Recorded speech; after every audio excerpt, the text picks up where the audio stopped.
Super యోధగా Teja సజ్జా, villain గా మంచు మనోజ్. హనుమాన్ సినిమాతో over night pan India star గా అవతరించాడు తేజ సజ్జా. బాల నటుడుగానే బుల్లితెర మెగాస్టార్ గా గుర్తింపు తెచ్చుకున్న తేజ హనుమాన్ తో పాన్ ఇండియా లెవెల్లో సృష్టించిన కలెక్షన్ల సునామీ గురించి ప్రత్యేకంగా చెప్పక్కర్లేదు. హనుమాన్ తర్వాత మరోసారి ఓ సూపర్ హీరో కాన్సెప్ట్ తో రాబోతున్నాడు. ఈ చిత్రాన్ని పీపుల్ మీడియా ఫ్యాక్టరీ నిర్మిస్తుంది.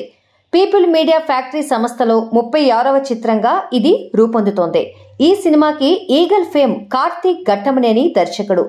ప్రతి చరిత్రకు ఒక రహస్యం ఉంటుంది, ఈ రహస్యానికి చరిత్ర ఉంది అంటూ ఒక ఆసక్తికరమైన క్యాప్షన్తో ఈ సినిమాకి సంబంధించి ఓ అనౌన్స్మెంట్ పోస్టర్ విడుదల చేసింది నిర్మాణ సంస్థ పీపుల్ మీడియా ఫ్యాక్టరీ. సూపర్ యోధా టైటిల్ తో తెరకెక్కే ఈ మూవీలో మంచు మనోజ్ విలన్ గా కనిపించనున్నాడట. మలయాళీ స్టార్ దుల్కర్ సల్మాన్ మరో కీలక పాత్రలో నటిస్తాడట. ఈ రోజు ఈ మూవీ గురించి మరిన్ని డీటెయిల్స్ ను పంచుకోనుంది నిర్మాణ సంస్థ పీపుల్ మీడియా ఫ్యాక్టరీ.